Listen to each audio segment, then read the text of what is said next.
And so my dog is a hound, and he's kind of a mutt, so he's not a purebred hound, but he is very hound-like in that his nose is to the ground.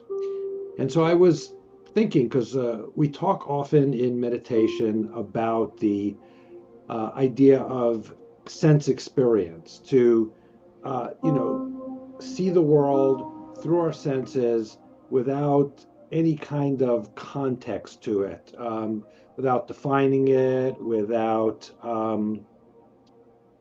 any type of judgment, just trying to experience it for what it is.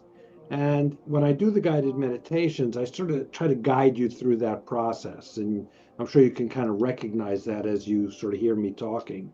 So I was just thinking about watching Rufus, my dog, and thinking about his experience. Not that I expect him to be a meditator, but he seems to be very focused on just the experience. And I don't pretend to understand what goes through his head. That would be a fool's errand, and so I won't go there. I was just thinking about that, and the reason that I was thinking about that, partially anyway, or was because I had been kind of looking at this idea, which kind of comes from Buddhist thought, and actually also comes from, you can find it in Christian mysticism also, a similar thought, but the idea that what we do is we put context and we interpret and we project out and we, you know, get have things that are in the way of our experience. And so we don't experience things at their core. And in watching Rufus, I was thinking he seems to experience things very much at his core. And he is very reactive, though. I wouldn't say that I could get him to slow down, because if he sees a mailman, he will bark. Um, but I was thinking about that, and I had been reading some philosophy and came across some stuff written by Jean-Paul Sartre, who was a existential philosopher in the first half of the 20th century. And I remembered that he had written a play once entitled No Exit. And the premise of the play, the theme essentially is that, without getting into sort of the summary of the play, is that we create our own hell from his perspective. Or if you think about it from a Buddhist perspective, perhaps that we live a life of suffering, and it's inherent in what we do, but we sort of lean into that in some ways by adding things to that. And that what we really want to work on is to sort of go beyond that, to go beyond and wipe away the context, much like Rufus seems to wipe away everything when his nose is to the ground, especially when he seems to smell something like that has recently died. I was down by the lake, so dead fish that he seemed to find and wanted to roll in. But that we want to wipe away the context, and we want to really dig into that sense experience and just try to see things for that sense experience, wiping away the context, taking away the definitions, taking away all those filters, taking away the things that hinder us from seeing things in a sense, if we want to put it this way, as they truly are. So I just thought that was kind of interesting today. So anyway, I want to welcome Carol. Carol was in our Oshkosh class this morning, so welcome. And welcome, Lee. Glad to see you here. So we have five of us plus myself.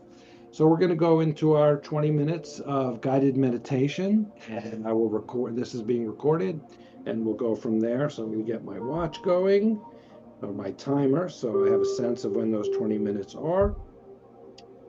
All right, so as we get settled and we get ourselves into our comfortable position, settled in our seats wherever we are, sitting on the floor, in a chair, on our beds, perhaps on a couch, wherever you are, I want everybody to work to just take a deep breath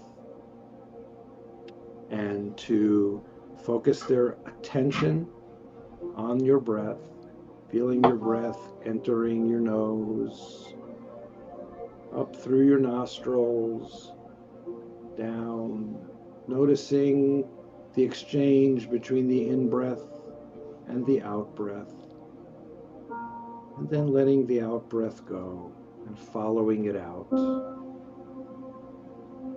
And so we'll repeat this process, trying to get very granular. See it as almost as if you can see one oxygen molecule that's floating around in front of us, that as you inhale, moves into your nose, up and around, down and out. And of course, when the oxygen gets into our lungs, it's not the same oxygen that's coming out because we expel carbon dioxide. And that oxygen molecule now goes from outside of us into us and gets into our bloodstream and travels through our body, giving nutrition to our muscles so that we can continue on. It feeds us. So those oxygen molecules that are slowly coming into our body, that we can envision in there, coming in through our nose, expanding in our lungs, getting exchanged into our bloodstream, in through our muscles. We can see it moving throughout our body. And the oxygen molecules have no specific intent or purpose, but they are just present and there. And our body then exchanges that for carbon dioxide, which then leaves our body and is used by other living things, plants and foliage and fauna, that it breathes in and it exchanges. So imagine the motion and the movement of that molecule coming out of your breath, floating out into the air in front of you, and just floating and getting whisked away. And it too has a purpose, a sense, and it just does what it is designed to do. It doesn't ask questions. It doesn't evaluate whether it's good or bad. It doesn't think about it. It doesn't have the ability to do that, but it goes on its way. And so the experience of the world and the whole occurs like some sort of play that has a beginning, a middle, an end, and then immediately another beginning, middle, and end. And the cycle continues and it rolls around. And as we sit and we watch our breath, we allow whatever we bring with us today to arise on us, in front of us, rising up. And we can see it in front of us. Fatigue, sense of quiet and calm, perhaps a thought about what I have to do before the night is over, my tasks, the people I have to see, what I'm going to watch on television or book I'm going to read. And all those things that may be there for us, and they rise up and we can examine them. We can see them, and they go, and they are off. And that cycle continues. And we sit, and we feel ourselves in our chairs, in our place. And as we are sitting, we allow ourselves to float out of our bodies, to begin to observe ourselves, to watch our experience, to look at ourselves as we are sitting in our chairs, to see ourselves in their place. We can observe our movements. We can observe our quiet. And we can observe what is going on in our mind. We can see our inner self and how our mind is moving and what is arising and what is coming before us and what is our thinking and what is going. And there's a constant rush. And as I sit in my vision, as I am outside of myself, I allow myself to float up higher, so that now my view is not just myself and my inner thoughts, but I can see perhaps my neighborhood. I can see people walking through the neighborhood. I can see the trees in the neighborhood with their bare branches. Perhaps there are some buds on the trees that I notice as I float above it. And the trees have a continual movement that I can't see. I know that there's moisture moving through them. I know there is sunlight that is hitting them. I know when I can see the trees draw water and moisture from the ground. And as I observe this, as I float above, as I'm above the tree and slightly above the ground, and I see this, I know the tree is in the process of opening up.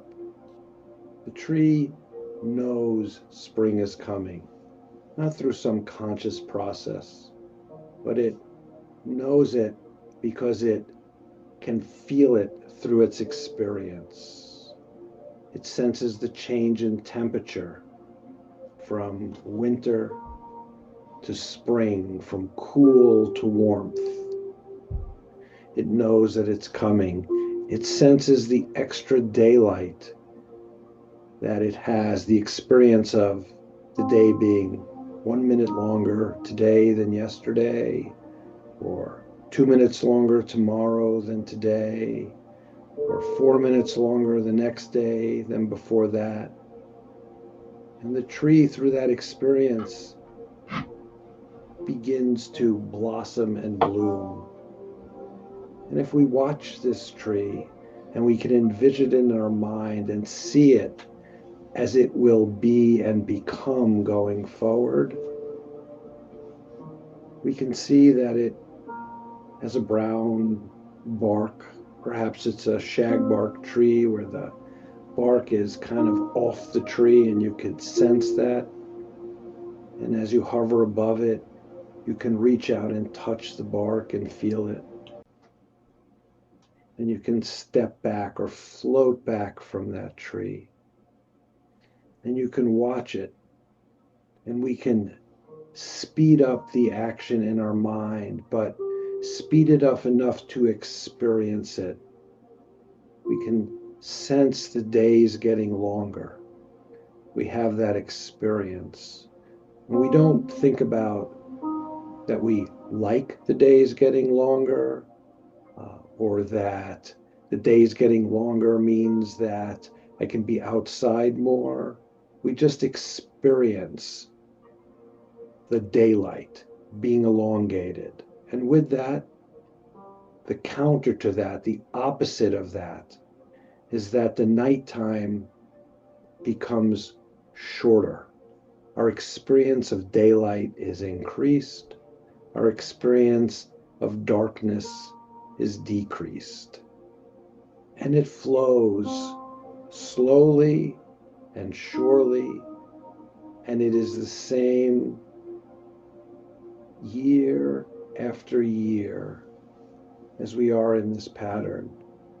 And this tree we are looking at, we know, began as a seed somewhere 30 years ago, 40 years ago, in the past. And the seed slowly grew. The seed didn't have intent. It didn't think, how do I want to grow? What do I want to become? What kind of tree do I want to become? That's not part of the way the experience of the tree works. It has genetic code. The code informs it what to do, not in a conscious way, but a continual pattern. It springs up, and all the hindrances and barriers to this tree growing have been managed and overcome. Whether it was a frost, tree blight, flood, whatever a tree might experience that prevents it from growing, fire, it grew, leaves sprouted, it grew larger and larger till it was a tree. At first, we wouldn't have defined it in that way, but then eventually, at some moment, we see it that way. But its true essence, what it really is a living, plant-based life that just grows. It doesn't have any I, sense of what I am. It just grows. And in its growing, it gives back to things around it. It gives oxygen back. It gives shade. It gives a home for insects. It gives a home for birds and nesting.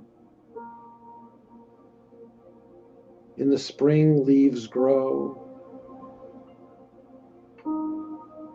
They are small. They open up. We see them. Sunlight from way far away, 93 million miles, sends light beams that the tree absorbs through a process that it doesn't understand, but that it engages in. It allows the experience of the light through some form of what we define as photosynthesis to feed the tree. It rains on some days, the ground gets wet, it sinks into the dirt, the water rises through the tree. The nutrients in the dirt, nitrogen, and any other nutrients, chemical structures, get absorbed. And so as we look at this and we see the tree and its leaves, and we watch it through the spring into the high summer, where we have 16 hours of daylight, 17 hours of daylight. And then on some day, the sun starts to decrease. The light goes from 16 hours to 15 hours and 58 minutes, and the cycle continues. And we can see the cycle. We can experience the cycle. We can envision this in our mind, and we watch it happen. And then the leaves start to tinge a brown or a red or a yellow. And at the same time, the sunlight is less. So the tree, through its experience of the sunlight being shorter, its mechanism turns and the leaves start to change. And the wind comes, perhaps on a windy late October day, and we hear the rustle of that tree, and we see the leaves start to drop. And if we are walking in the forest or on the street or in a field where there are trees, the trees and the leaves can fall on us and we can feel them against our skin. It almost looks like rain coming out of the sky. and they land on the ground. And as we walk slowly, we can feel our hands crunch, our feet crunch and crunch, and we experience the sound. And as we ponder this scene, this movement of the tree from bare, from seed to small sapling, to tree, to the leaves through its seasons, the dropping of the leaves as the seasons move forward, the crunch on the ground. We can experience it with the tree. And in us, thoughts and feelings arise. Perhaps there are thoughts of summer and warmth and wearing shorts, being outside. Perhaps there are thoughts of things associated with warm weather like baseball, playing tennis, or long walks, or picnics. And emotions arise based on these experiences. And as they arise, we can examine them. When something arises, we want to look at it. We want to inspect it. We want to let it go. The universe is always moving. We live in a place, in a universe of impermanence. Things are always moving forward. Our experience is always in the present moment, even as we can envision the movement of the seasons based on our own experience and the emotions and thoughts that rise up in us, and we can see them. And we can see them, and not to judge them, but to bring them to our own awareness. And that awareness sits in front of us. And as we sit, we come back. We come back all the way to our houses, our homes, our seats.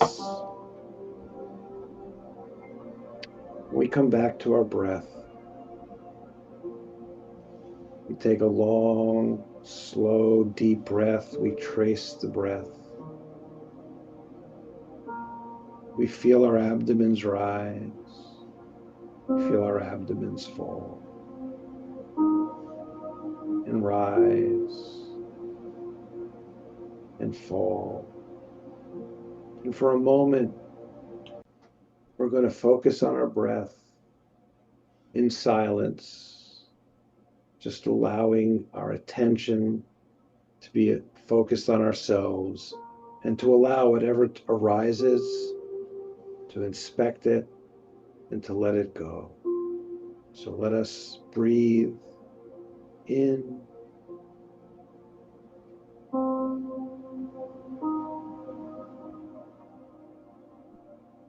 and in again.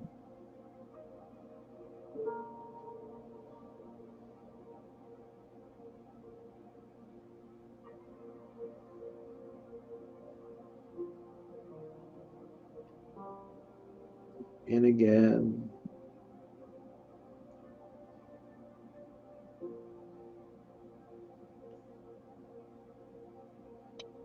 In again. And we settle and we feel ourselves in our chairs and on our beds. We feel our body and the pressure against our body. We become aware of the temperature in the room that we're in. Any other sensations or senses, we key into those as we move through our body. We relax our body. We allow ourselves and our muscles to just slowly relax. We take one more deep breath.